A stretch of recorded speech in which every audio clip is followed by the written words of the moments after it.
हरीचे लावी मना पिसे गोविंदाचे ये रती माईके दुःखाची जनिती नाही आदी अंत्य अवसानी तुका म्हणे का मरण्याची सरे उत्तम चिवरे कीर्ती मागे ये रती माईके दुःखाची जनिती नाही आदी अंत्य अवसानी विठाला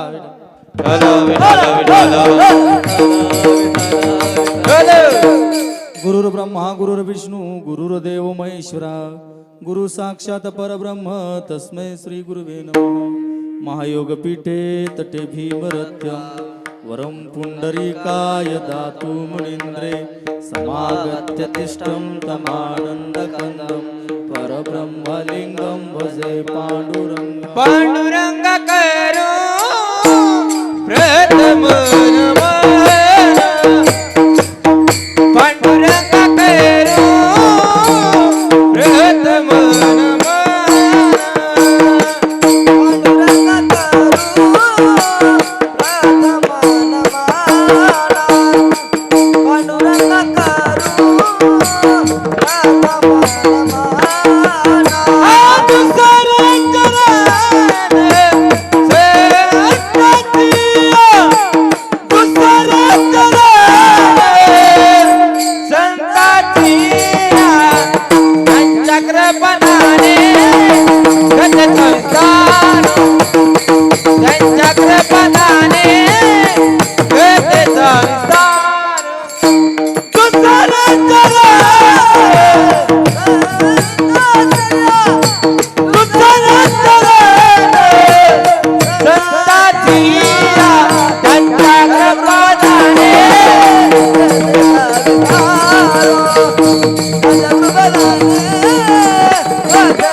पांडुरंगा करू प्रथम नमन दुसरे चरण संतांची त्यांच्या कृपादाने कथेचा विस्तारू बाबाजी सद्गुरु दास तुका मस्तक हे पायावरी या वार करी संतांच्या विठाला विठाला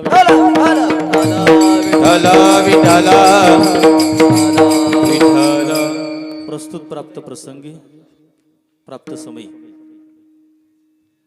कीर्तनरूपी सेवेसाठी घेतलेला अभंग महान भगवत भक्त जगद्गुरु जगद्वंदनीय संत श्रेष्ठ वैराग्य मूर्ती देहू निवासी संत तुकाराम महाराज यांचा तुम्हाला आणि मला तसं पाहायला गेलं तर उपदेश करणारा देव आपलासा करण्यासंदर्भातला 2 चरणांच्या माणसांना उपदेश करणारा उपदेश पर प्रकरणातला गोडासा अभंग आहे विठाला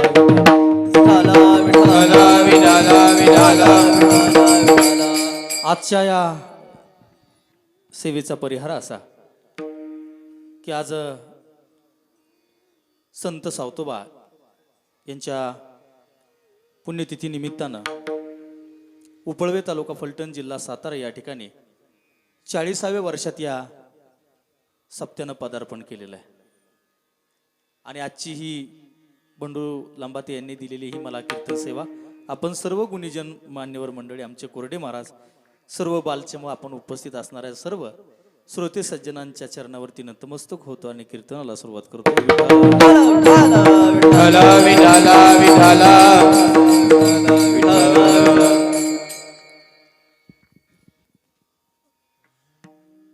उपळवे हे गाव आहे या गावामध्ये सप्ताह आहे आणि त्याला 40 वर्ष पूर्ण होत आहेत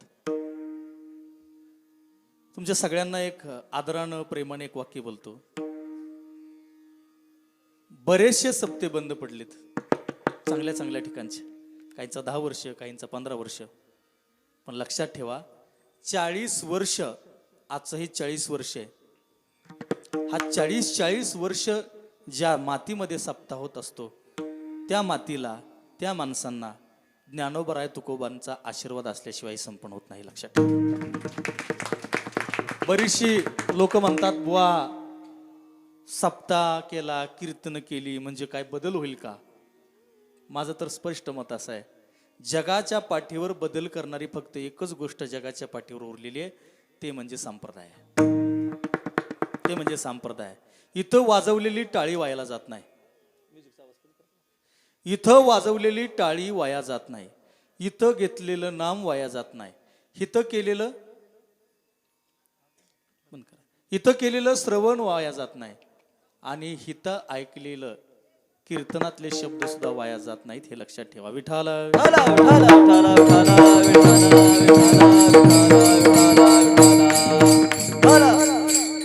संत सावता महाराज जगाच्या पाठीवर अनेक संत होऊन गेले. तुमचं आणि माझं भाग्य असं आहे, तुमचं आणि माझं भाग्य असं आहे की बरेचसे संत महाराष्ट्राच्या मातीत होऊन गेले. संत सावता महाराजांनी तुम्हाला आणि मला एक शिकवण दिली, आणि ती शिकवण संत सावतोबा सुद्धा तुम्हाला आणि मला कायमच प्रतिनिधित्व करतात, कायमच सांगत राहतात की बाबानो, एक देव आपला करा. बरीचशी लोक आळंदी ते पंढरपूर पायी वारी सोहळ्याला जातात. ज्यांना जमत नसेल ते घरून दर्शन घेतात. ज्यांना तिथलीही अनुभूती घ्यायची असेल काही टीव्हीवर बघतात. बरीचशी लोक वारीहून आलेल्या लोकांचं चरण स्पर्श करतात, त्यांच्या पाया पडतात. पण एक संत असा होऊन गेला या महाराष्ट्राच्या मातीत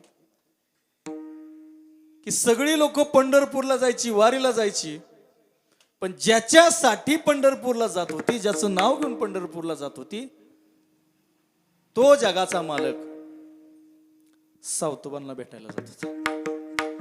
आणि लोक म्हणायचे, ओ सावतोबा, बोलू नका पुढं, ओ सावतोबा, अहो सगळी लोक पंढरपूरला जातात, वारीला जातात, आळंदीला जातात, तुम्ही इथं तुमचं रानातलं काम चालू आहे, तुमचं कांदा लावणं चालू आहे, तुमची बाजरी खुरपणं चालू आहे. त्या काळात मोटरी नव्हत्या, कारण चुरून नेत होती. आणि मला वाटतं आता परत तिकडे जावं लागते का काय. पहिल्या काळात मोठ असायची, विहीर असायची, नाडा असायचा, पाटाचं खळखळतं पाणी असायचं. जाणारे सगळे लोक विचारायची, हो सावता महाराज, सगळी लोक जातात, तुमचं आपलं रोजचं रानातलं काम चालू आहे, तुम्हाला देव अशानं कशाला कसा पावायचा.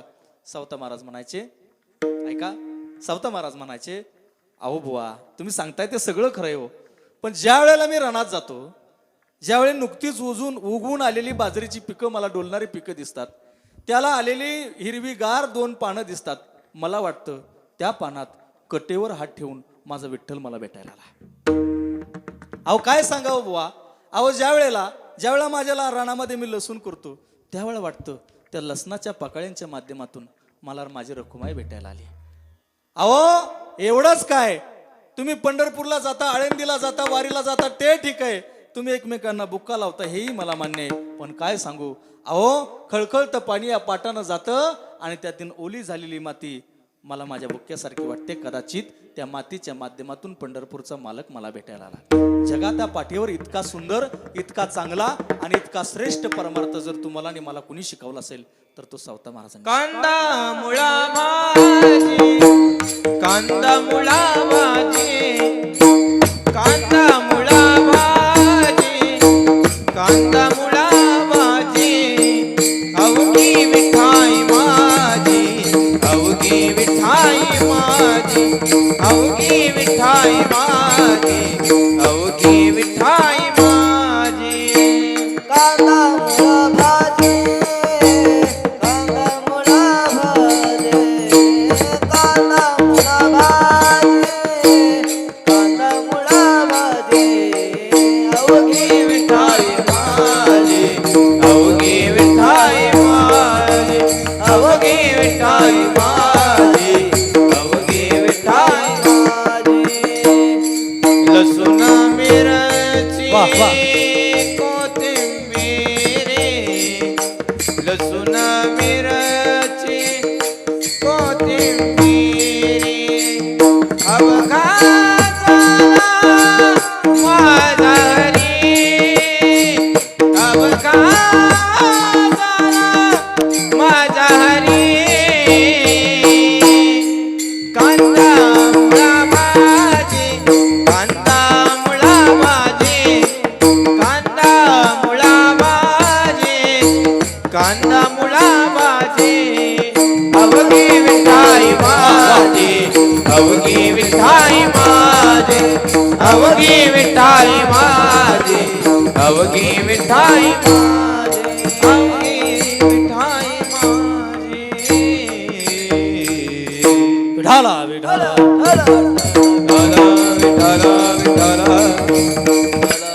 संत सावता महाराज हे संत तेवढंच फक्त आपल्याला मानते.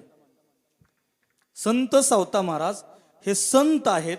कांदा मुळा भाजी अवघी विठाई माझी लसूण मिरची कोथिंबिरी अवघा झाला माझा हरी. हे सगळ्यांना तुम्हाला ज्ञात आहे.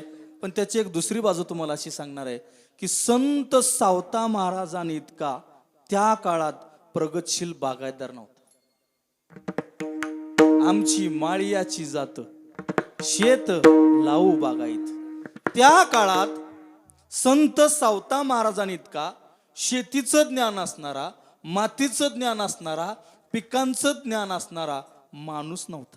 ही सावता महाराजांची दुसरी बाजू आहे. संत तर आहेतच, पण आदर्श शेती कशी करावी, आदर्श परमार्थ कसा करावा, आदर्श भक्ती कशी करावी हे सावतोबांकडून शिकावी. दुसरी गोष्ट सावतोबांकडून दुसरी एक गोष्ट शिकावी. आदर्श संत होते, आदर्श शेतकरी होते, आदर्श बागायतदार होते. आणि त्या काळात दवाखाने नव्हते, MBBS MD डॉक्टर नव्हते. आणि त्या काळातले डॉक्टर लुटत पण नव्हते, डॉक्टर नव्हतेच. त्या काळात वैद्य असायचे. वैद्य झाडाचा पाला त्याचा रस असेल तो काढून द्यायचा, पानांचा काढा काढून द्यायचा आणि तो लोकांना द्यायचा. त्या काळात बरीचशी लोक जी लोक असाध्य आजारानं त्रासलेली असायची. आणि बऱ्याचदा सांगू का, आत्ताच्या ते जुनी माणसं या ठिकाणी बरेच बसलेले आहेत. तुमच्या आत्ताच्या ज्या गोळ्यांमध्ये जो दम नाही, जो दम आहे त्यापेक्षा 1000 पटीनं काढा केलेला झाडपाल्याचं औषध आता लोक त्याच्याकडे वळायला लागलेत. कारण सांगू, ह्या निसर्गानं जे आपल्याला ताकद दिली, हे निसर्गानं जे दिलंय ना ते जगाच्या पाठीवर कुठं भेटत नाही.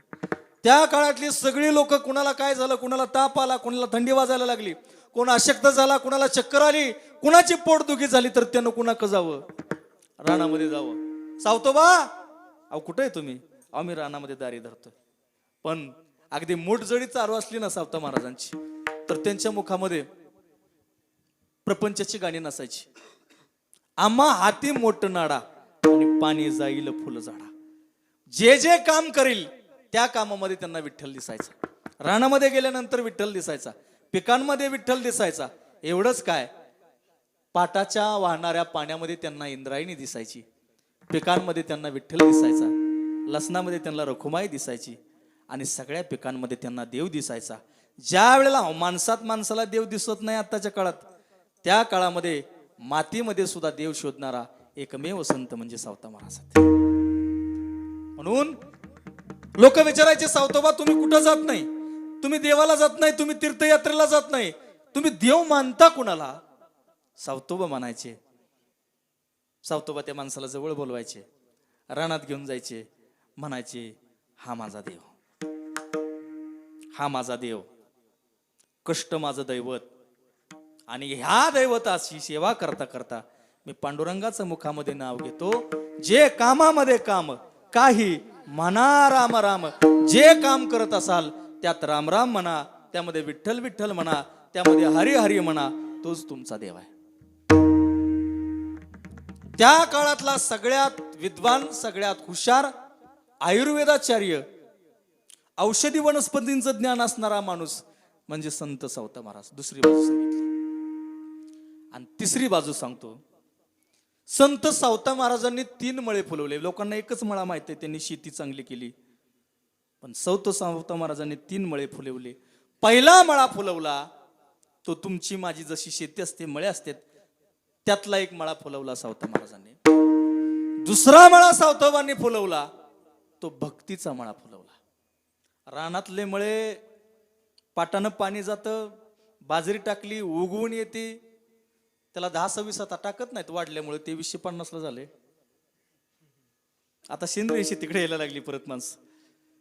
तो मळा वेगळा आहे, तो उत्पन्न देणारा मळा आहे. पण सावतोबांनी दुसरा एक मळा निर्माण केला, भक्तीचा मळा निर्माण केला, प्रेमाचा मळा निर्माण केला, परमार्थाचा मळा निर्माण केला. हा दुसरा मळा सावतोबांनी निर्माण केला आणि तिसरा मळा सावतोबांनी चांगल्या पद्धतीनं फुलवला, तो म्हणजे प्रपंचाचा मळा. सावता महाराजांनी इतका नेटका प्रपंच त्या काळात कुणी केला नाही. सावता महाराजांचं शेतीमध्ये कष्ट त्या काळामध्ये कुणी केलं नाही, म्हणून त्यांचा प्रपंचही चांगला, त्यांचा परमार्थही चांगला आणि ज्यांची भक्तीही चांगली, अशी 3 सूत्र ज्या संतांमध्ये लपलेली आहेत ते संत म्हणजे सावता महाराज. विठाला विठाला विठाला विठाला विठाला विठाला. पण मला एक प्रश्न पडतो राम महाराज असा, राहुल महाराज, मग संत सावता महाराज हे शेती करत होते, बरोबर का? संत सावता महाराजांनी भक्तीचा मुळा फुलवला, बरोबर का? मग संत सावता महाराज हे देव होते, संत होते, शेतकरी होते की मनुष्य होते? संत सावता महाराज हे देव होते, संत होते, शेतकरी होते की सर्वसामान्य मनुष्य होते? पर सर्वसामान्य मनुष्य म्हणावं तर पांडुरंग त्यांच्या हृदयामध्ये लपायला जागा मागतो. पांडुरंग त्यांच्या हृदयामध्ये साठविला हरी, जिहे हृदय मंदिरी त्यांची सरली येर झाला जुपल व्यापार. ते सर्वसामान्य नव्हते हो तुमच्या माझ्यासारखे. आपल्याला गाडीला हात केला तर गाडीवाला थांबा ना, लपायला कोण जागा द्यायचं? बायको भांडायला लागली तर म्हणते तुम्हाला काय कळत नाही, तुम्हाला कोणी बी फसवतं. म्हणलं सुरुवात तुझ्या बापानंच केली. आपलं कोणी ऐकत नाही. आपण घराच्या बाहेर आलो की वाघ, घरात असलं की आपल्याला किंमत.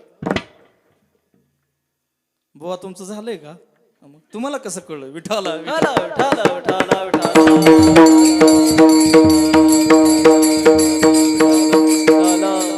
5 मिनिटापूर्वी आपला एक मुद्दा चालला होता, संत सावता महाराज आहेत तरी कोण?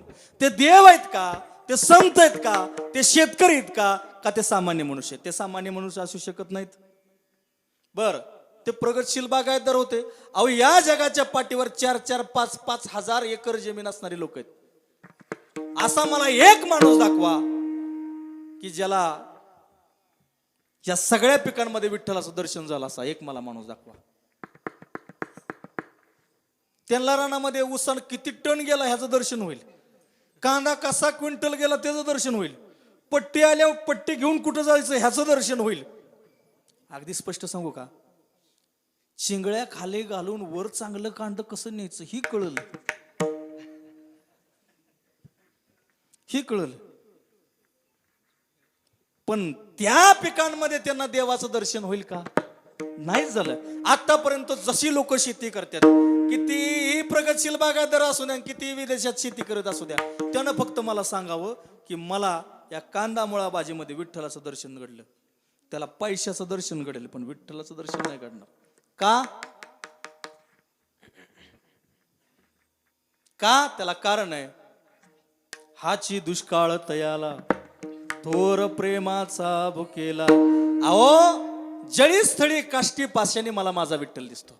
सावतोबांनी काय करावं? हातामध्ये खुरप घ्यावं, हातामध्ये खुरप घ्यावं आणि खुरपता खुरपता विठ्ठलाचं नाव घ्यावं. मोठ्याचं पाणी काढावं, मोठ्याचं पाणी काढता काढता विठ्ठलाचं नाव घ्यावं. रानामधली बाजरी काढायला आली असेल तर बाजरी काढता काढता विठ्ठलाचं नाव घ्यावं.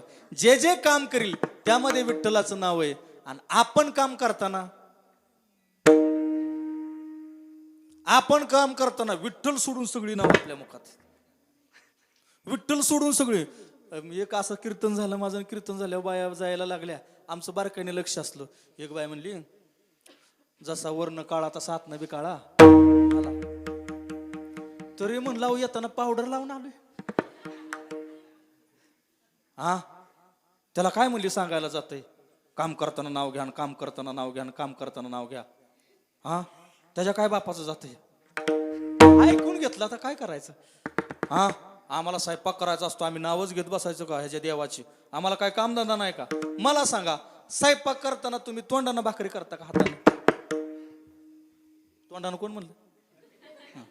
हातानं करता. गुरांच्या दारा काढताना तुम्ही कशाने काढता?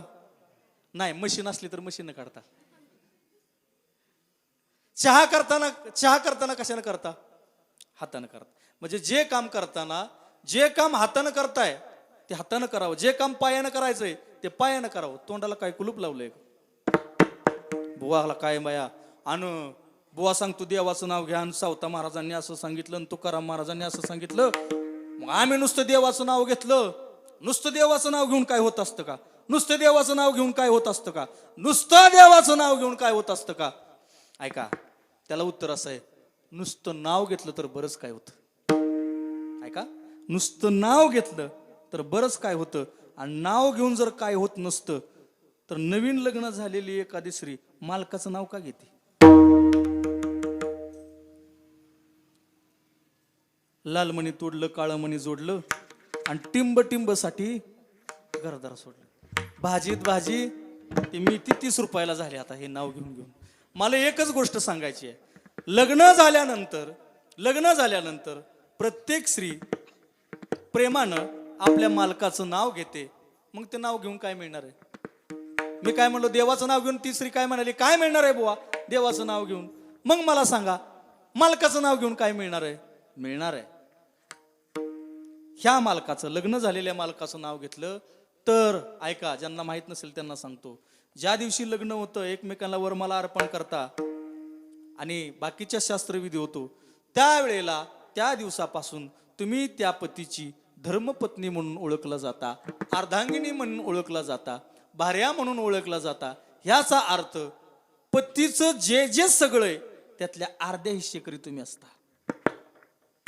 मला एकच गोष्ट सांगायची आहे, तुम्ही ज्याची कधी ओळख नाही, आताच्या काळात असते इंस्टाग्राम फेसबुकवर, तो वेगळा, त्या काळातलं सांगतो, ज्याची कधी ओळख नाही, ज्याला कधी बघितलं नाही, ज्याच्याशी कधी बोलला नाही, बसता झाल्यावर मोबाईल दिला ते वेगळा, पण ज्याच्याशी कधी सलोख्याचे संबंध नाहीत त्या माणसाचं तुम्ही 5 मिनिटाच्या 2 मिनिटाच्या उखाण्यामध्ये नाव घेता तर तुम्ही त्याच्या प्रत्येक सुखदुःखाच्या अर्ध्या हिस्सेकरी होता, त्याच्या प्रॉपर्टीच्या सुद्धा निम्म्या वाटेकरी होता. एवढंच काय कपाटाच्या किल्ल्या तुमच्या कमरेला येतात का? काय केलं तुम्ही? वरमाला अर्पण केली आणि मालकाचं नाव घेतलं. मग मला सांगा, तुम्ही फक्त तुमच्या मालकाचं नाव घेतलं, तुम्हाला त्याची अर्ध्याहून अधिक प्रॉपर्टी मिळाली, मग तुम्ही जगाच्या मालकाचं नाव घेतलं तर तुम्हाला काय मिळणार नाही?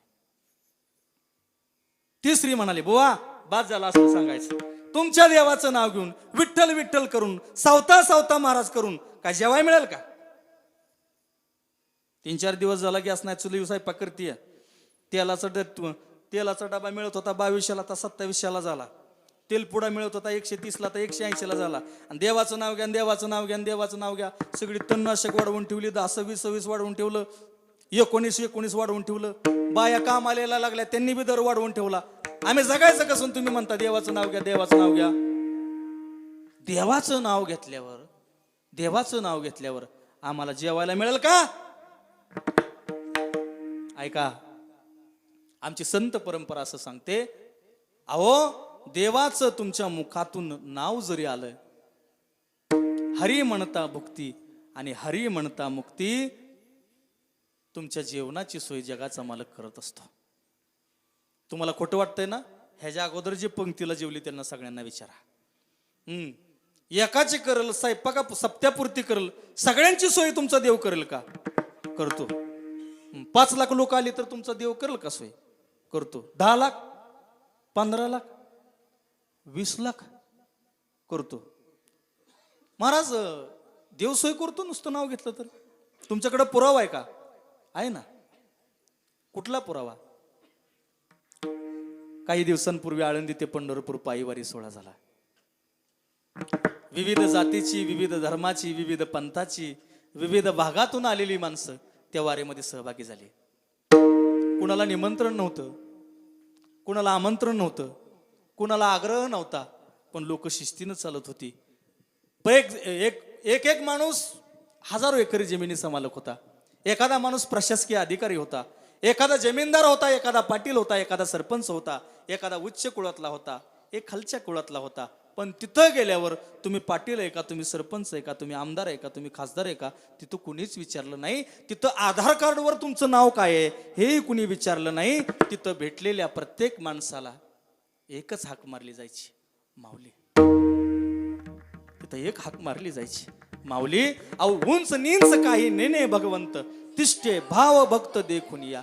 दासी पुत्र कन्या विदुराच्या बक्षी, दैत्या घरी रक्षी प्रल्हादासी. अहो ऐका, तिथं गेल्यानंतर कुणाला नाव विचारलं जात नाही, गाव विचारलं जात नाही, धर्म विचारला जात नाही, जात विचारली जात नाही, गरीब आहे का श्रीमंत हे विचारलं जात नाही. तिथं फक्त एकाच नावानं हाक मारली जाते, माऊली.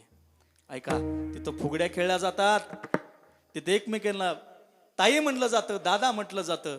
आणि फुगडी खेळून झाल्यानंतर ह्या माऊलीनं त्या माऊलीच्या पायाला हात लावायचा, त्या माऊलीनं ह्या माऊलीच्या पायाला हात लावायचा. दोघांनी एकमेकांना नमस्कार करायचा आणि रामकृष्ण हरी म्हणायचं.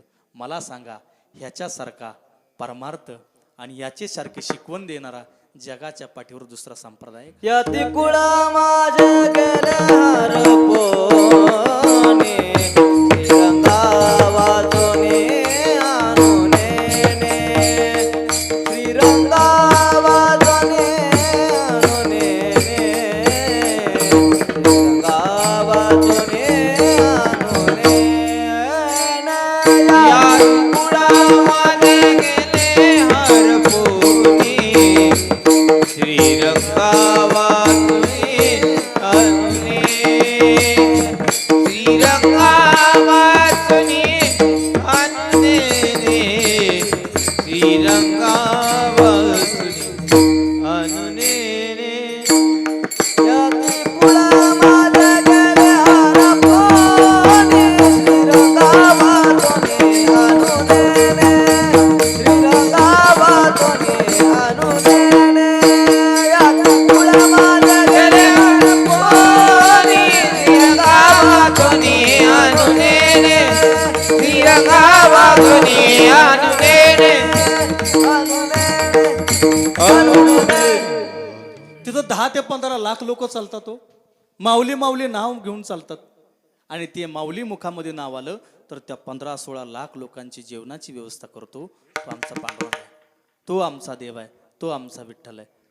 एक सद्ग्रस्त वेल एज्युकेटेड विदेशामध्ये शिकून आले आणि विदेशामध्ये शिकून आल्यानंतर त्यांना समाधान मिळालं नाही म्हणून ते वारीमध्ये आले. वारीमध्ये आल्यानंतर त्यांना विचारलं, का हो माऊली, तुम्हाला 3 ते 4 लाख रुपये महिना पगार आहे, तुम्हाला 50-60 लाख रुपये वर्षाचं पॅकेज आहे, एवढी मोठी नोकरी सोडून तुम्ही इथं वारीला चालायला का आला? तुम्हाला वारीतलं काय आवडलं बरं, काय तुमच्या मनाला भावलं?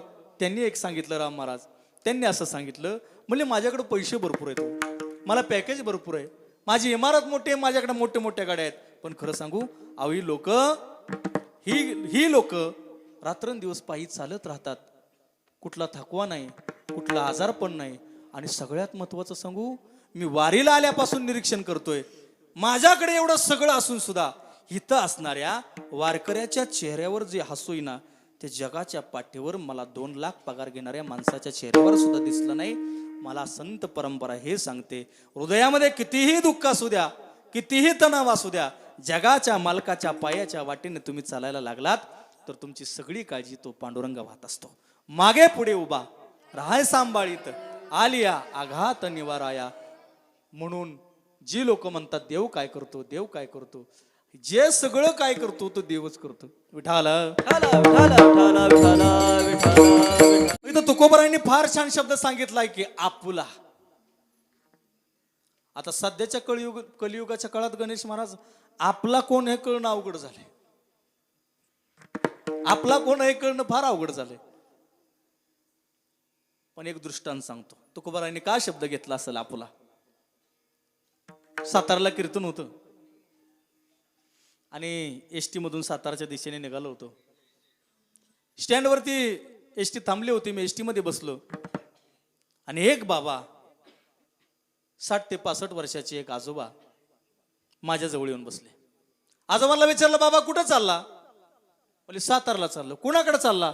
म्हणले लेकीकडे चाललो. लेकीकडे काका चालले, आजोबा चालले, आम्ही निघालो. एसटी मध्ये गप्पा सुरू झाल्या. एस टी साताऱ्याच्या जवळ आली आणि एका टू व्हीलर वाल्यानं त्या एस टीला गाडी आडवी मारली. कालवा सुरू झाला. बाबा म्हणाले बराच वेळ झाला, मला अजून मुलीकडे जायचंय. आताच्या पोरांना म्हणले अजिबात काय अक्कला नाही त्या म्हणले.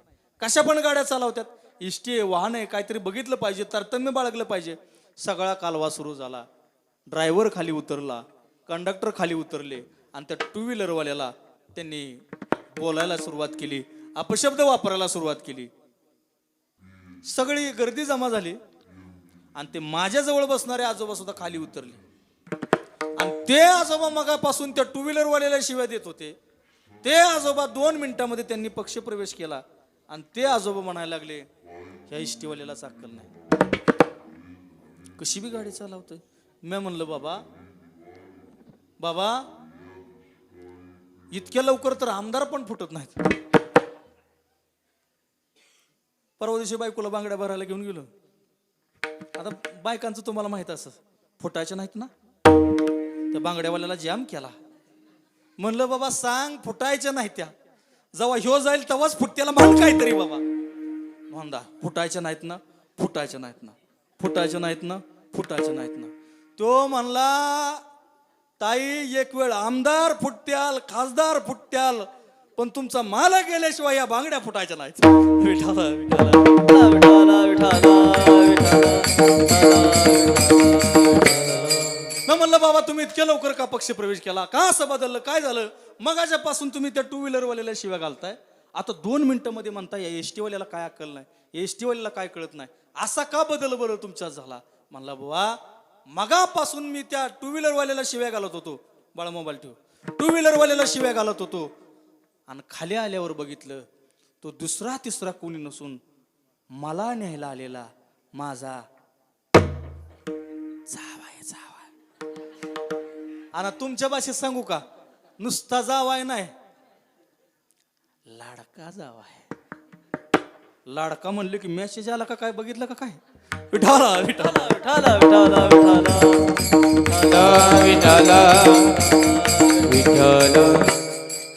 म्हणले मला मगाशी माहित होतं की या टू व्हीलर वाल्याची चूक आहे, पण खाली आल्यावर बघितलं हा नुसता जावाय नाही तर लाडका जावाय, म्हणून मला त्या माझा जावई मला जवळचा वाटला आणि तो गाडी चालवणारा एसटी चालक मला लांबचा वाटला.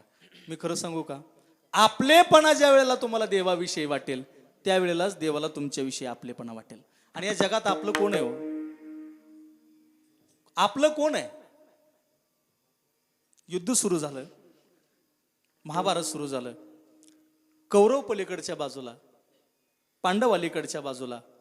रथावरती भगवान श्रीकृष्ण सारथ्य करायला बसलेत आणि अर्जुनानं धनुष्याला बाण लावला. ज्यांच्यावरती बाण मारायचा त्यांच्याकडे बघितलं. ज्यांनी आपल्याला विद्या दिली ते द्रोणाचार्य आहेत, ज्यांनी आपल्यावरती कृपा केली ते कृपाचार्य आहेत, ज्यांच्या प्रतिज्ञेला प्रतिष्ठा आहे, जे विद्वान आहेत गंगापुत्र भीष्म पितामह आहेत, आणि ज्यांच्यावरती बाण चालवायचे ते आपले बंधू आहेत. कुणावर बाण चालवावा. भगवान श्रीकृष्णाला अर्जुन म्हणाले देवा तू मला सांगितलंस की ह्यांच्याबरोबर आपल्याला युद्ध करायचंय, ह्यांना आपल्याला मारायचंय, ह्यांच्यावरती बाण चालवायचे, पण देवा ऐक ना, हे आपले आहेत, हे समोर आहेत ते आपले आहेत, समोर आहेत ते आपले आहेत, आपले आहेत ते समोर आहेत, जे समोर आहेत ते आपले आहेत, जे विरोधात आहेत ते आपले आहेत, आणि ते आपले आहेत म्हणून विरोधात आहेत. श्रीकृष्णाने एक वाक्य सांगितलं, पुढे जे विरोधात आहेत ते आपले आहेत असं म्हणू नको, जे आपले आहेत ते विरोधात आहेत. विठाला विठाला विठाला विठाला म्हणून जगाच्या पाठीवर आपलं कोण आहे तर आपलं फक्त एकच आहे, देव आपला आहे. आणि ह्याची प्रचिती घ्यायची असेल तर एकच काम करा, जो दवाखान्यात आपल्या बरोबर अर्जंट वेळेला सोबत असतो तो आपला, जो कोर्ट कचेरीला आपल्या बरोबर सोबत असतो, म्हणजे तुम्ही दुसऱ्याला माराल तसं नाही बरं का, तुमची बाजू खंबीर असताना जो तुमच्या सोबत असतो तो आपला, जो दवाखान्यामध्ये तुमच्या सोबत आहे तो आपला, जो दुःखामध्ये तुमचं डोळं पुसायला येतो तो आपला, आणि तुमच्याकडून कुठलाही स्वार्थ नसताना जो तुमची विचारपूस करतो तो आपला. आणि असं करणारा, तुमच्यानी माझी काळजी घेणारा फक्त एक आहे, तो म्हणजे देव आहे. बऱ्याच माणसाला वाटतं हा आपला तो आपला, हा आपला तो आपला. हे फक्त ज्ञान आहे. ऐका, देव आपला काय आणि प्रपंचातली माणसं आपली का नाही त्याचं कारण सांगतो. हे माझे आई वडील आहेत, हे ज्ञान आहे. हे माझे आई वडील आहेत, हे माझं ज्ञान आहे. पण हे आई वडील असणारे, माय बाप केवळ काशी तेने न जावे तीर्थाशी, हे माझे आई वडीलच माझे देव आहेत, ही भक्ती. म्हणून पुंडलिकासाठी देव उभा राहतो. पुंडलिक फक्त आई वडिलांना आई वडील समजत नव्हता, तर पुंडलिक आई वडिलांना देवाचा दर्जा देत होता. म्हणून देवाला सुद्धा उभं करण्याची ताकद ही आई वडिलांच्या सेवेत. पण त्यासाठी काय असावं लागतं? नुसतं ज्ञान असून उपयोग नाही. ज्ञानाबरोबर भक्ती पाहिजे, त्याच्याबरोबर प्रेम पाहिजे. त्यावेळेलाच देवही आपलासा होतो, त्यावेळेलाच माणसंही आपलीशी होतात. दादा ऐकू द्या थोडा. भक्ती प्रेमा विना ज्ञान नको देवा, भक्ती प्रेमा विना ज्ञान नको देवा, भक्ती प्रेमा विना ज्ञान नको देवा,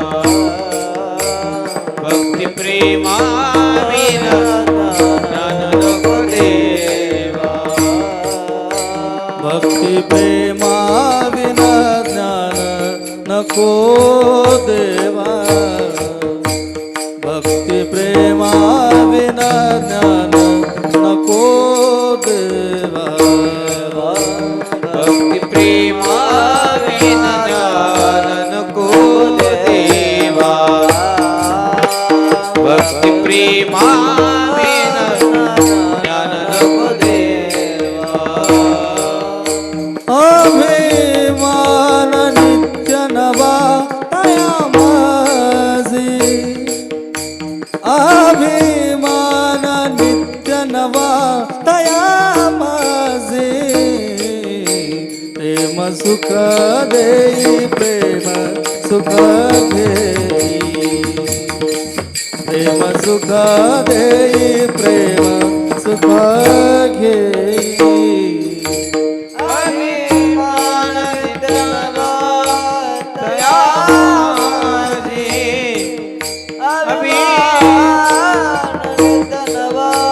तया माझी, प्रेम सुख दे प्रेम सुख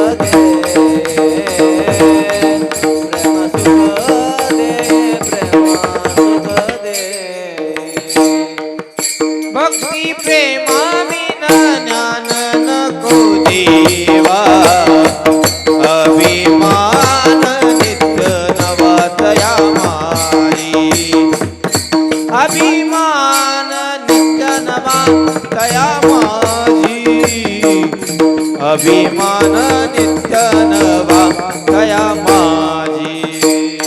भक्ती प्रेमा विना ज्ञान नको देवा, अभिमान नित्य नवा तया माझे, अभिमान नित्य नवा तया माझे, अभिमान नित्य नवा तया तया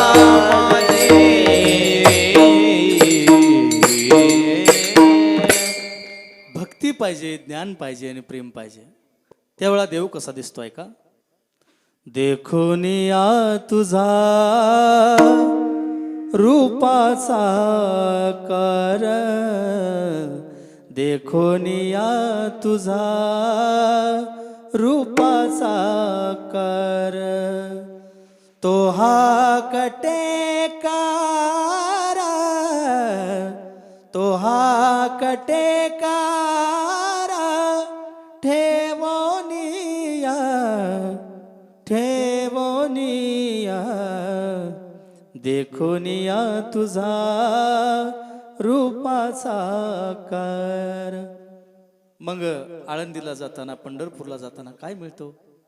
गाजुनिया भारी दुःख दारिद्र्याने गाजुनिया भारी, दुःख दारिद्र्याने पडतारी कामे, भाकरीच ताट पाऊले चालती पंढरीची वाट, पाऊले चालती पंढरीची वाट, पाऊले चालती पंढरीची वाट, पाऊले चालती पंढरीची वाट, तोडनिया गाठ, सुखी संसाराची तोडनिया गाठ, पाऊले चालती पंढरीची वाट, पाऊले चालती पंढरीची वाट, पंढरीची वाट.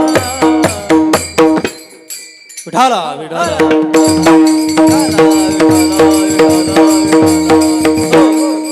मग महाराज ज्यांनी ज्यांनी देवाचं नाव घेतलं, ज्यांनी ज्यांनी परमेश्वराचं नामचिंतन केलं, ज्यांनी ज्यांनी विठ्ठलाचं नामचिंतन केलं, देवाच्या नावामध्ये एवढी ताकद आहे. सगळी माणसं श्रीमंत का नाही तो झाली?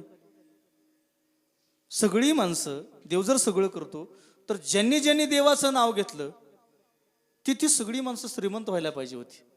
पण ऐका, अभंगाच्या उत्तरार्धामध्ये तुकोबरायांनी सांगितलंय, आपुला तो एक देव करून घ्यावा आणि ते नेविन जीवा सुख नये.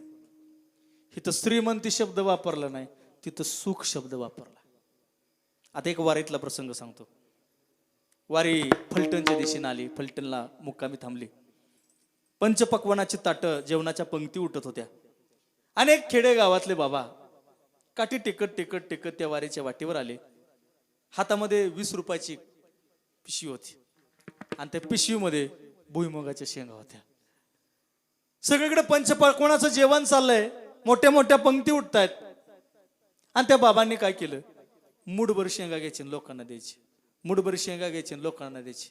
एक माणूस म्हणला, बाबा अहो वारकऱ्यांना नको नको म्हणेल, आजी देतो पोट भरीन पुरे म्हणाला तो वरी, इतकी वारकऱ्यांची चलती म्हणले, चांगले दिवस आहेत म्हणले वारकऱ्यांना, इतकं लोक त्यांना प्रेमानं देतात आणि तुम्ही या मुठभर भुईमुगाच्या शेंगा देताय, हो काय तुम्हाला मिळणार आहे?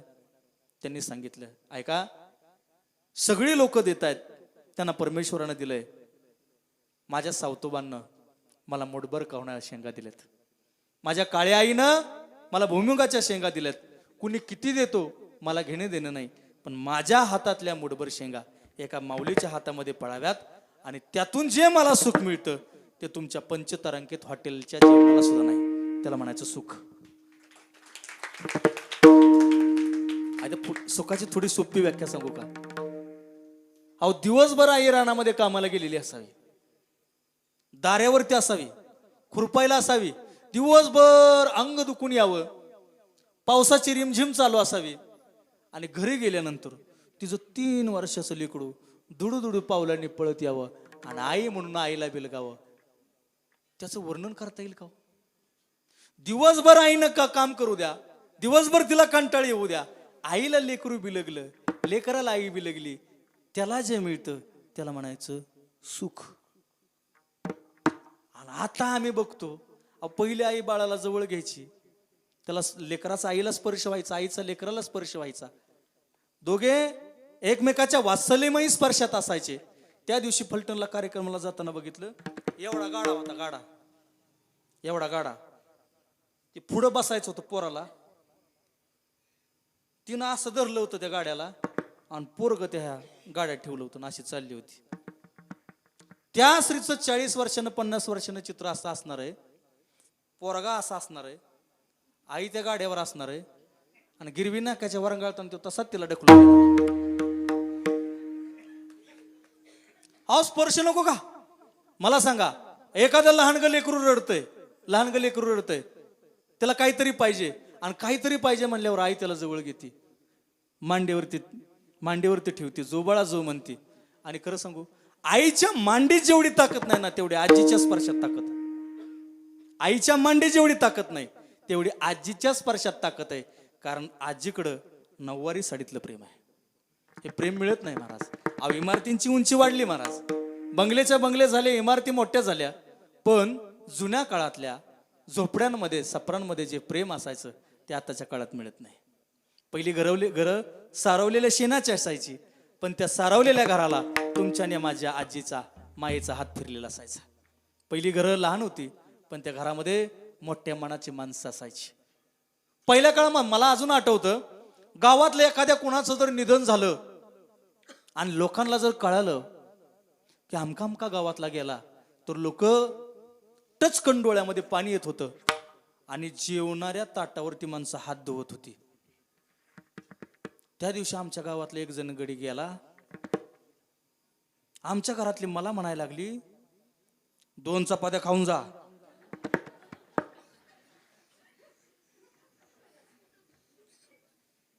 आणि लय उशीर थांबू नको,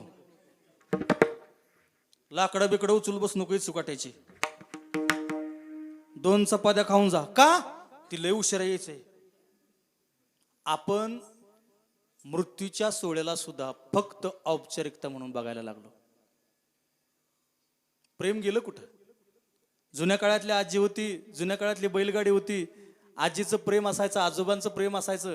अहो आजोबाने आणि आजीनं जे तुम्हाला आणि मला शिकवलं ना, हे जगाच्या पाठीवर कोणी शिकवलं नाही. किती तुम्ही वेल एज्युकेटेड होऊ द्या. एक मंदिरामध्ये कीर्तन होतं, कीर्तन झालं महाराज. कीर्तन झाल्यानंतर आजोबा एका लेकराला घेऊन आले, नातवाला घेऊन आले, पाया पडायला लावलं, पाया पडायला लावलं. आणि त्या लेकराला 4-5 वर्षाच्या बाळाला नातूला घेऊन त्या आजोबा मंदिराच्या गाभाऱ्यामध्ये गेले. आणि गाभाऱ्यामध्ये गेल्यानंतर देवाला हात जोडायला लावले, गाभाऱ्यामध्ये डोकं ठेवायला लावलं आणि म्हणले, माझ्या मागं म्हण, देवा माझ्या नातवाला म्हातारं कर. ते 4 वर्षाचा नातू बिघडला ना त्या आजोबा. मला, बाबा तुम्हाला काय कळतं का नाही म्हणला. कशाला मला म्हणताय म्हाताला कल? तुम्ही झालाय ते झालाय म्हाताला, मला बी म्हाताला कळता का? अरे म्हणले तसं नाही बाळा, माझ्या म्हणण्याचा अर्थ वेगळा आहे. मी कार्यक्रमातून घरी येईपर्यंत म्हातारा कर या शब्दाचा अर्थ हुडकत होतो. आज 5, 6, 7 वर्षाच्या मुलांना अटक यायला लागले, 14-15 वर्षाची मुलं आत्महत्या करायला लागली, 19-20 वर्षाची मुलं दीर्घ आजाराने निधन पावायला लागली, 30-35 वर्षाची मुलं गळफास घ्यायला लागली. त्या काळामध्ये तुझ्या आजोबांनी त्या लेकराला म्हणावं, म्हातार कर. मला सांगा, जगाच्या पाठीवर त्याच्यासारखा आशीर्वाद आहे का? त्याच्यासारखा आशीर्वाद आहे का? त्याच्यासारखं प्रेम आहे का? म्हणून तो जो आपलेपणा होता, तो आपल्या आयुष्यामध्ये यावा, तर घर टिकतं, तर नाती टिकतात, तर परमार्थ टिकतो आणि तरच प्रपंच टिकतो. माझा विषय असा होता, 10 मिनिटापूर्वी मी असं सांगितलं होतं की तुम्ही श्रीमंत होणार नाही, तुम्ही सुखी व्हाल. मला सांगा, त्या आजोबांनी त्या लेकराला दिलेलं प्रेम, त्या आईनं त्या लेकाला दिलेलं प्रेम, त्या बहिणीनं भावाला दिलेलं प्रेम, याची व्याख्या तुम्ही श्रीमंतीत कराल की याची व्याख्या तुम्ही सुखात कराल? याची व्याख्या फक्त एकाच गोष्टीत करता येते, त्या गोष्टीचं नाव म्हणजे सुख. आता तुम्ही आणि मी सगळी शेतकरी आहे, तुम्ही आणि मी सगळी शेतकरी. हिरासकर पाहुणं, गोरे पाहुणं आमचा बांधाला बांध आहे.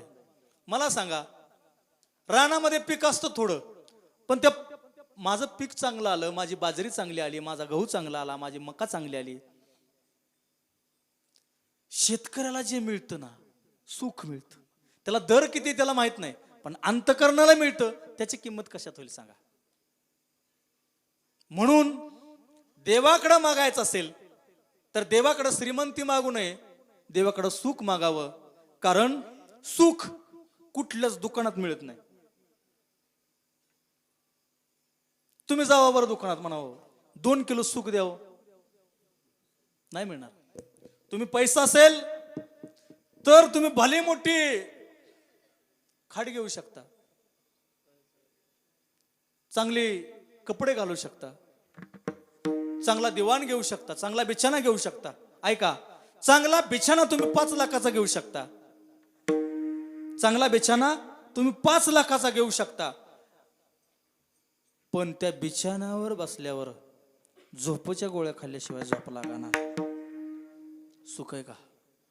मग मला सांगा, एखाद्यानं जर, मला सांगा, झोपच्या गोळ्या कोणी तयार केला? माणसाने. पण झोपत न उठवायच्या गोळ्या तयार केल्या का? आणि तो झोपणारा माणूस भले 5 लाखाच्या बिछाण्यावर झोपला, झोपच्या गोळ्या खाल्ल्या, आणि झोपच्या गोळ्या खाल्लून सकाळ जर उठला नाही तर बिछाना तिथंच राहतो, गोळ्या तिथंच राहत्यात, पाहुणे रावळे तिथंच राहते. मान त्याच्यातून त्याच्या घरापुढं लय गर्दी जमती. लांबच्या पाहुण्याला लवकर फोन करतात आणि फलटणला सामान आणायला लावतात.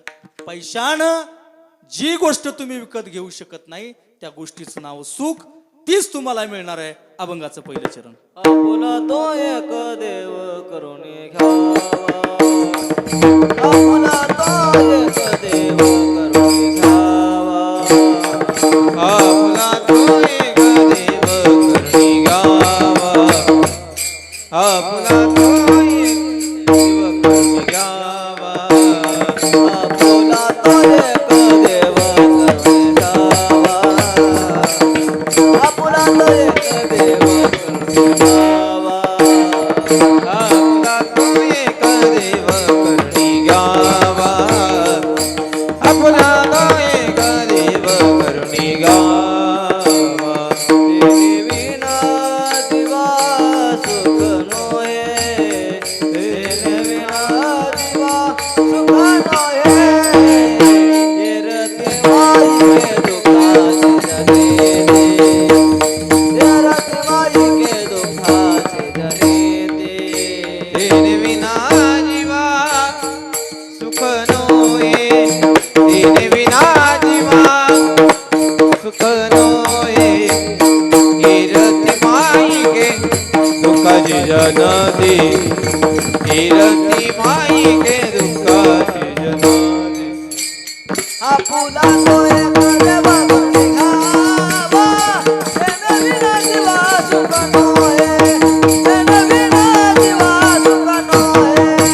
आपला तो एक देव करुणी गावा, तेरे बिना जीवा सुख नोए, तेरे बिना जीवा सुख नोए, सुख नोए. मग देव तर सुख देतोच, देवाचं नाव घेतल्यावर सुख मिळतच. पण एक प्रसंग असा झाला की जगाचा मालक भगवान श्रीकृष्ण त्याच्या आत्या असणाऱ्या कुंती मातेकडे गेला आणि कुंती मातेला विचारलं, आत्या, मी जगाचा मालक भगवान श्रीकृष्ण तुझ्या दारामध्ये आलोय, तुला काय पाहिजे ते माग, तुला काय पाहिजे ते माग. तुमच्या माझ्यासारखा असतं तर म्हणलं असता, माझ्या शेजाऱ्याचा ऊस लय चांगला आलाय, तेवढी काडी पिटी टाकायची परवानगी दे. आमक्यात आमक्याचं लगीन जमलंय, म्हणतात त्याला पोरगी लय चांगली मिळाली, काय बी करून असं सांगा की पोरग पितय, ही मला पाहिजे. आपल्या मागण्या लय वेगळ्या महाराज. आपल्याला एखाद्याचा ऊस चांगल्याला खपत नाही, आपल्याला एखाद्याचा बंगल्याचा पाया काढलेला सहन होत नाही, एखादा पोरग नोकरीला लागला आपल्याला सहन होत नाही. ऐका, विठाला विठाला विठ्ठला विठ्ठला विठ्ठला विठ्ठल विठ्ठल विठ्ठल. भगवान श्रीकृष्णाला त्यांची असणारी आत्या कुंती माता म्हणाली, देवा, तू माझ्याकडे आलास आणि मला म्हणालास काहीतरी माग, काहीतरी माग. देवा, तू मला इतकं दिलं, तू मला इतकं दिलं, मग मी तुला काय मागावं? आणि खरं सांगू, देवाकडं कधी काय मागण्यासाठी जायचं नाही, देवाकडं कधी काहीच मागण्यासाठी जायचं नाही. जे देवा तू मला दिलंय त्याचा आभार मानण्यासाठी जायचं. बघा ना, अहो रोज पेपरला येतंय, आमका गेला, अमक्यांचा मृत्यू झाला, रोज मृत्यूच्या बातम्या येऊन सुद्धा आपण अजून चांगले, याचा अर्थ देवाची कृपा आपल्यावर आहे, देवाची कृपा आपल्यावर आहे. मग काय मागावा? लाडक्या बहिणीचं 3-4 हप्ता आलं नाही तर तेवढं बघा, असलं नाही मागितलं त्यांनी. काय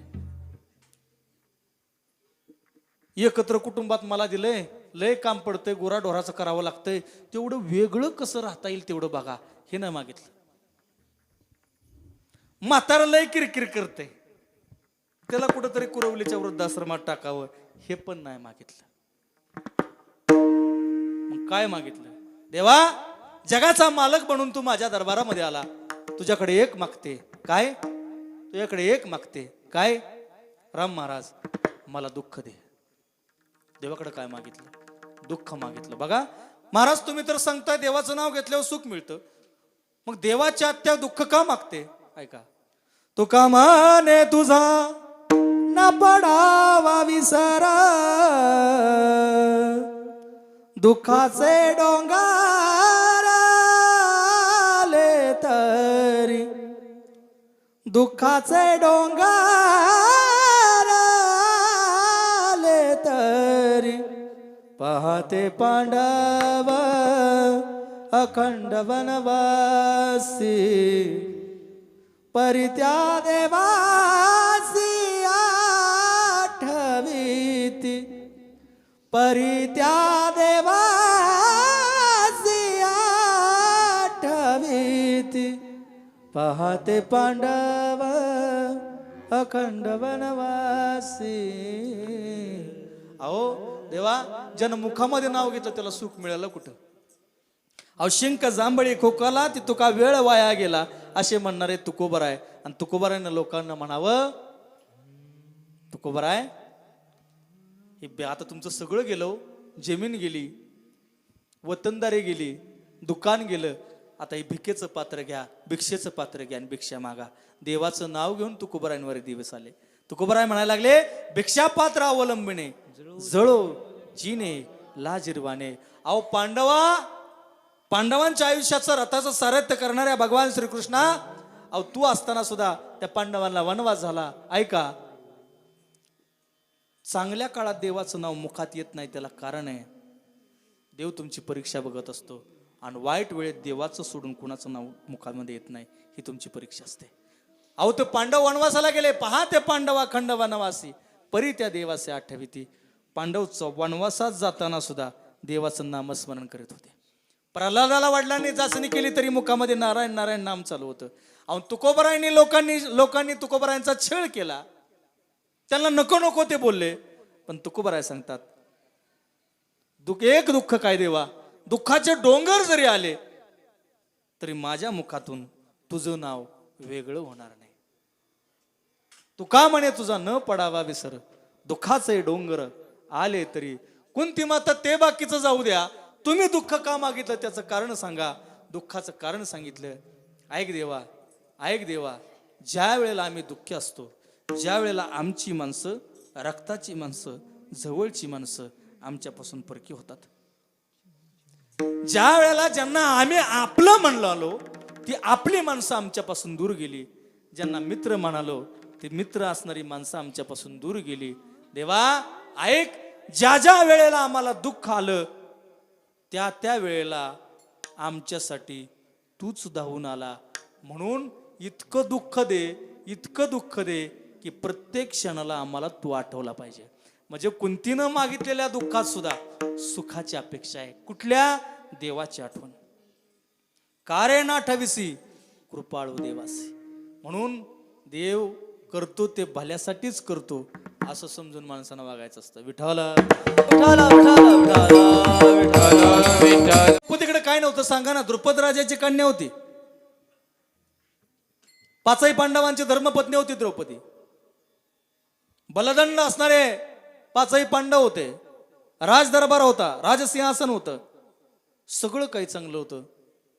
पण एक गोष्ट अशी झाली, कौरव पांडवांचं युद्ध सुरू झालं आणि दुर्योधन एके दिवशी भीष्म पितामहांना म्हणाले, अहो तुम्ही युद्ध आमच्या बाजूला लढताय, पण बरेच दिवस झाले मी बघतोय पांडवातल्या एकाही माणसाच्या केसाला धक्का लागत नाही, आणि कौरवांच्यातली लोक लाखो लोक मरतात. याचा अर्थ तुम्ही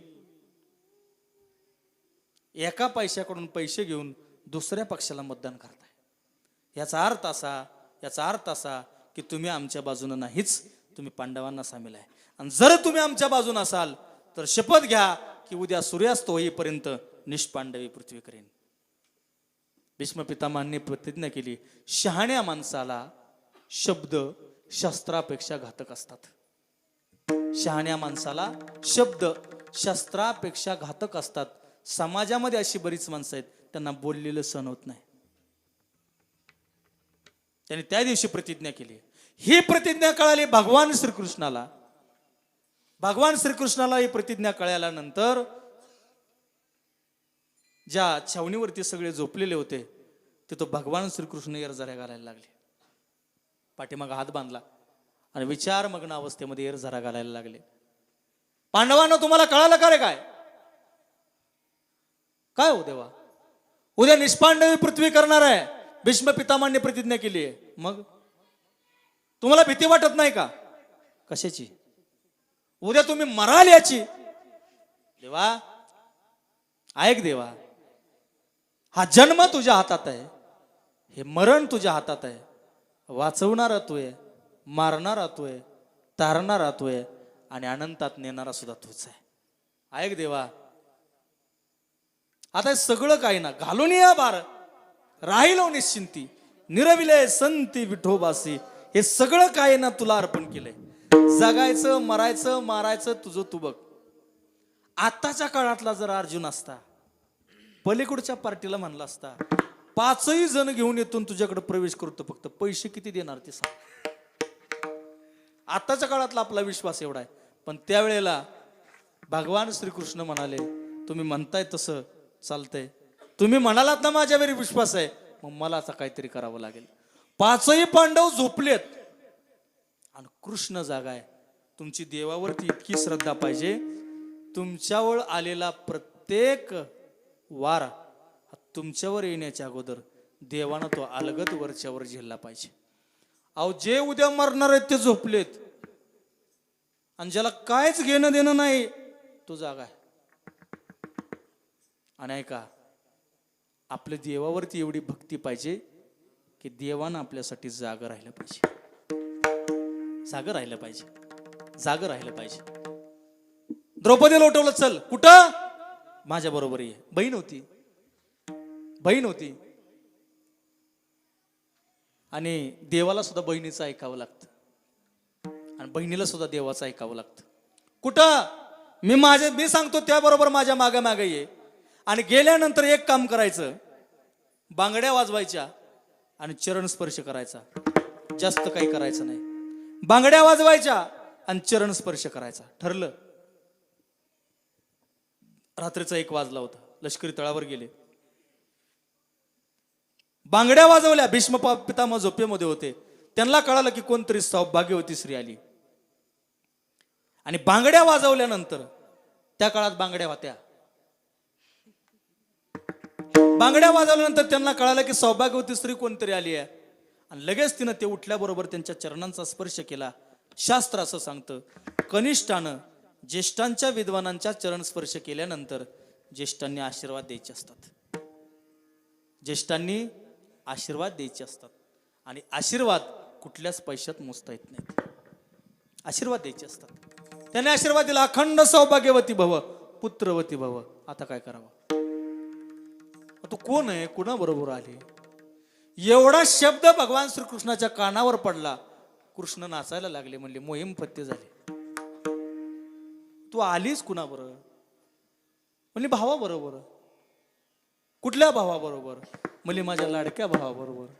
कोण आहे तुझा लाडका भाऊ? म्हणले, माझा लाडका भाऊ जगाचा मालक आहे भगवान श्रीकृष्ण. आणि लक्षात ठेवा, ज्या जगात कुणीच नाही ना, त्यानं देवाला भाऊ मानायचं, देवाला भाऊ म्हणायचं, देवाला वडील मानायचं, देवाला बंधू मानायचं, देवाला चुलता मानायचा, देवालाच आई मानायचं आणि देवालाच बाप म्हणायचं. हा सगळा सर्वस्व हे देवाला मानायचं. आले बाहेर, देव नाचायला लागले. आणि देव नाचता नसता देवाच्या हातामध्ये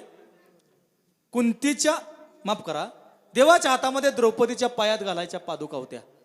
आताच्या काळात शँडेल, नुसतं शँडेल नाही, उच टाचचं शँडेल. पादुका म्हणलं की माणसाला कळत नाही, म्हणून आता सांगावं लागतं, शँडेल होते, सँडल होते, सँडल, उंच टाचेचे सँडल होते. मग ते हातामध्ये होते. आणि नसता नसता देवाच्या हातातून एक द्रौपदीची पादुका खाली पडली. भीष्म पितामहांनी ती पादुका उचलून भगवान श्रीकृष्णाच्या हातामध्ये दिली. आणि भीष्म पितामह आश्चर्यचकित होऊन विचारायला लागले, देवा जगाचा मालक तू आहे. इथल्या चराचरावरती तुझी सत्ता आहे. विठ्ठल जळी स्थळी भरला, हरिता ठाव नाही उरला. सगळीकडे तूच आहेस. तुझ्या सत्तेशिवाय झाडाचं पान सुद्धा हलत नाही. तुझ्या सत्तेशिवाय कीर्तनकार बोलू शकत नाही. तुझ्या सत्तेशिवाय मृदुंगाचार्य वाजवू शकत नाही. आणि तुझ्या सत्तेशिवाय तुम्ही ऐकू शकत नाही. चाले हे शरीर कोणाची असत्य, कोण बोलविते हरे विन. मग देवा, एवढा तुझा अधिकार असताना, जगाचा मालक असताना, हे कोण असे पतिव्रत आहे की जिच्या पादुका तुझ्या हातामध्ये आहेत? भगवंतानं सांगितलं ती द्रौपदी आहे. आणि तू मगाशी जो पादुका माझ्या हातामध्ये दिली तो तिच्या पायातला जोडा आहे. भीष्म पितामह म्हणाले, देवा, जिचा जोडा तू तुझ्या हातामध्ये वागवतो, जिचा पायात घालायचा जोडा जगाचा मालक वागवतो, तिचा हा जोडा जगाच्या पाठीवर कुणी तोडू शकत नाही. इतकी भक्ती असावी, इतकी मोठी भक्ती असावी. आणि खरं सांगू का, जे स्त्री आपल्या पतीला परमेश्वर मानते, जी स्त्री आपल्या पतीला परमेश्वर मानते, फक्त तो पती परमेश्वर मानाच्या लायकीचा असावा. मी असं कीर्तनात सांगितलं, पतीला परमेश्वर माना, पतीला परमेश्वर माना. परमेश्वर ती कोणतीच म्हणायला लागला. नात करते काय? म्हणले, बाबा तुम्ही सांगता पतीला परमेश्वर माना, ह्यो घरी येईपर्यंत 3-4 ठिकाणी पडतोय, त्याला कुत्री ताणते, ह्याला परमेश्वर तरी कसा म्हणायचा? 2 दिवस झालं पाया पडावं म्हणतो तर ह्याचा पाय गावा ना. तर तुम्ही म्हणता ह्याला परमेश्वर म्हणा. ऐका, सदाचरणी आचरण संपन्न पती असेल, कसाही असू द्या, ऐका, तो कसाही असू द्या, पण तो पती परमेश्वर आहे. जर ती स्त्री जर आपल्या पतीची मनोभावी सेवा करत असेल, तर त्या पतिव्रता स्त्रीनं कुणाचीही दुसऱ्या, म्हणजे सासू सासऱ्यांचीच करावी बरं का. आता महाराज म्हणाल त्यांची सांगितली म्हणजे ह्यांची काय करायचं. त्या स्त्रीला कुठल्याही देवाला, कुठल्याही तीर्थाला जाण्याची गरज असत नाही. तिनं सांगितलेलं देवाला ऐकावं लागतं. तुम्ही म्हणाल महाराज तुमच्याकडे पुरावा काय आहे? तुका म्हणे पतिव्रता तिची देवावर ती देवावर सत्ता असते. उदाहरण सांगितलं, द्रौपदीचं देवाला ऐकावं लागलं, हातामध्ये पादुका वागवाव्या लागल्या, आणि ज्यानं शपथ घेतली होती उद्या निष्पांडवी पृथ्वी करेन, 5ही पांडव ठेवणार नाही, त्याच्याकडूनच उशाप मिळाला, अखंड सौभाग्यवती भव, म्हणून देव आपला करा.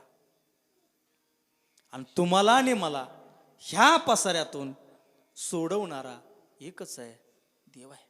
त्याची अनुभूती कधी येते सांगू का? घरातलं एखादं पेशंट सिरियस असावं, ते दवाखान्यामध्ये असावं, दवाखान्यामध्ये असलं जर 3-4 दिवस ते ऍडमिट असावं, डॉक्टरांनी सांगावं पेशंटची काही तासाची गॅरंटी आहे. आणि किती मोठा डॉक्टर असला तर शेवटी म्हणतो, आम्हाला माफ करा, आता देवावर विश्वास ठेवा. मोठा शिकलेला डॉक्टर सुद्धा शेवटी म्हणतो देवावर विश्वास ठेवा. मग आपण कधीच न घेतलेल्या देवाचं नाव राम राम राम राम राम राम नुसतं लाटा लावतो, कटकुटपर्यंत, पेशंट बरा होईपर्यंत. एकदा का पेशंटनं सफरचंद खायला सुरुवात केली की राम राम मुखातनं जातं लांब लांब लांब.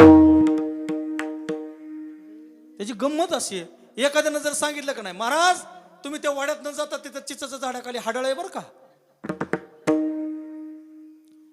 मग तिथं गेल्यावर बरोबर हाडळ आठवते. मी चिचाच्या झाडाच्या हाडळीविषयी बोलतोय, घरच्या नाही. विठाला विठाला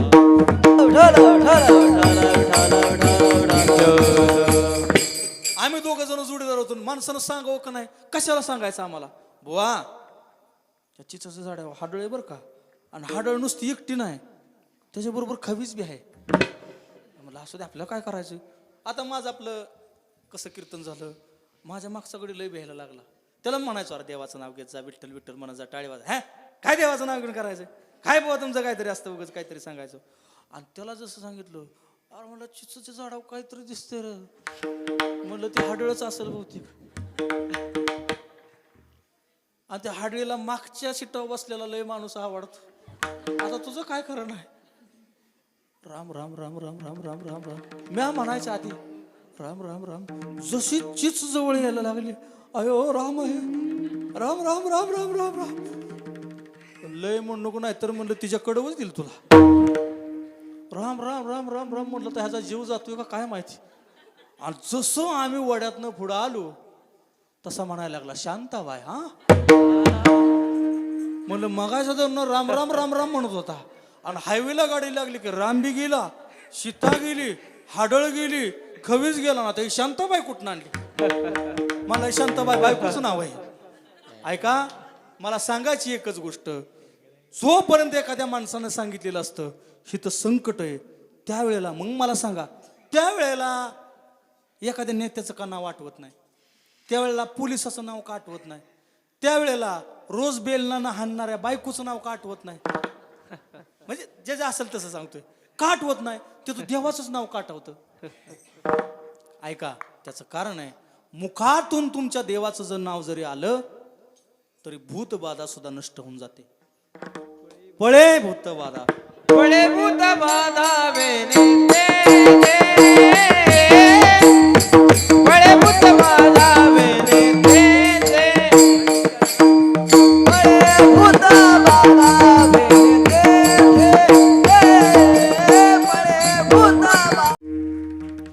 चुलीला लाकूड सारून निघणाऱ्या धुरापासून, चूल पेटवताना चुलीत सारलेल्या लाकडापासून निघलेल्या धुरापासून ते देशाची धुरा सांभाळण्या इतकं मुलींनो तुम्हाला मोठं होता आलं पाहिजे.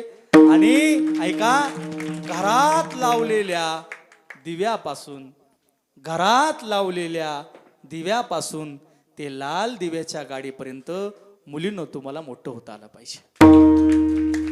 मुलींनो, आता आम्ही सगळीकडे बघतो, ते इंस्टाग्राम बघितल्यानंतर अनेक रील स्टार जन्माला आलेत. अहो, एक तर रील स्टार मी अशी बघितली, त्या इंस्टाग्राम एवढे फॉलोअर सगळं एवढे हे करत होते, आणि त्या फलटणला अक्षरशः लोकांकडून भीक मागत होती. ढवळपट्टीच्या बाजारामध्ये ती असणारे रील स्टार लोकांकडून पैसे मागत होते, 5 रुपये द्या, 10 रुपये द्या. मला तुम्हाला मुलींनो एकच सांगणं आहे, आपण सावता महाराजांच्या संस्कारानं वाढलेली माणसं आहे, आपण तुकोबांच्या संस्कारानं वाढलेली माणसं आहे. रील स्टार होण्यापेक्षा, बिभत्स गाण्यावर नृत्य करण्यापेक्षा, हिंदी गाण्यावर नाचण्यापेक्षा, गळ्यामध्ये माळ घालून हातामध्ये टाळ घेऊन या ज्ञानेश्वर कुले शिक्षण संस्थेच्या हरिपटात नाचलेलं कधी चांगलं. आणि तुम्हाला स्टारच व्हायचंय ना, तुम्हाला स्टारच व्हायचंय ना, तर एक काम करा, अभ्यास करा, कसोशीनं प्रयत्न करा. एक ना एक दिवस रील स्टार होण्यापेक्षा तुमच्या आईवडिलांचं नाव छातीवरती सोनेरी अक्षरानं गोंधवून घ्याल आणि त्याच्या खाली 4 स्टार येतील, अशा उच्च पदस्थ अधिकारी व्हा. हाच कीर्तनाचा प्रमुख उद्देश आहे. आणि दुसरी एक गोष्ट सांगणार आहे, माझ्याकडे 3 मिनिटं उरलेली आहेत, सगळ्यांना मी सांगणार आहे, सगळ्यांना सांगणार आहे. आता गेली महिना 2 महिने झाले मला कार्यक्रमाचे फोन कमी, पण महाराज आमच्या पोराला पोरगी बघा ह्याचे फोन जास्त येतात. ऐका, शेतकऱ्यांच्या मुलाला मुली द्यायचं की म्हणलं माणूस म्हणते नको, त्याच्याकडे काय आहे, आमची पोरगी कशी जगायची. आणि जरी केली तर ती म्हणते मी रानात जात नाही. मग रान काही कायसाठी विचारलं होतं. मी तुम्हाला सांगेन, ऐका, मी पण शेतकऱ्याचा मुलगा आहे, मी तुम्हाला सांगेन, शेतकऱ्याच्या घरामध्ये आर्थिक संपन्नता नसेल कदाचित, त्याच्याकडे मोठा बंगला नसेल, मोठी गाडी नसेल कदाचित, मी मान्यही करतो, पण ऐका, शेतकऱ्याच्या घरामध्ये जे सुख मिळणार आहे, शेतकऱ्याच्या घरामध्ये जे समाधान मिळणार आहे, ते जगाच्या पाठीवर कुठल्याच घरामध्ये तुम्हाला मिळणार नाही. जर मोठमोठ्या घरामध्ये देऊन लेकी जर सुखी झाले असताना, लेकी जर सुखाने नांदत असताना, तेवढ्या 2 ते 3 वर्षाचा इतिहास काढा, कोट्यावधी रुपयांची प्रॉपर्टी असणाऱ्या माणसांनी लेकी बंगल्यामध्ये जळल्यात. आपली मुलगी सोन्यानं मडलेल्या घरात पाहिजे का सोन्यावानी माणसं असणाऱ्या घरात मध्ये असली पाहिजे, हे तुमचं तुम्ही ठरवा. कारण एकच उदाहरण देतो, शेतकऱ्याचं प्रेम किती मन मोकळे बघा. आमचं घरचं उदाहरण सांगतो. आमच्या शेजारी एक कुटुंब राहतं. रात्रीच्या कार्यक्रमावरून आलो, 12-1 वाजलेले होते. त्या मावशींना म्हणलं, अहो तुम्ही एकटंच थांबलाय, काय भानगड आहे. म्हणली महाराज गाय व्यायला झाली आहे, रात्रीचे 1 वाजलाय, मला थांबावं लागेल. म्हणलं काय त्यात आता, एवढं उशीर झालाय, गार लागतंय, पाऊस येतोय, झोपायचं. गाय होईल त्याला काय व्हायचं, ते वासूर असेल काय होईल ते होईल, तुम्ही कशासाठी थांबता? त्यांनी मला एक उत्तर दिलं, महाराज ती पण एक आई आहे आणि मी पण एक आई आहे. महाराज ती पण एक आई आहे आणि मी पण एक आई आहे. ती गाय आहे आणि मी माय आहे. ती गाय आहे आणि मी माय आहे. माईच्या वेदना गाईला कळतात आणि गाईच्या वेदना माईला कळतात.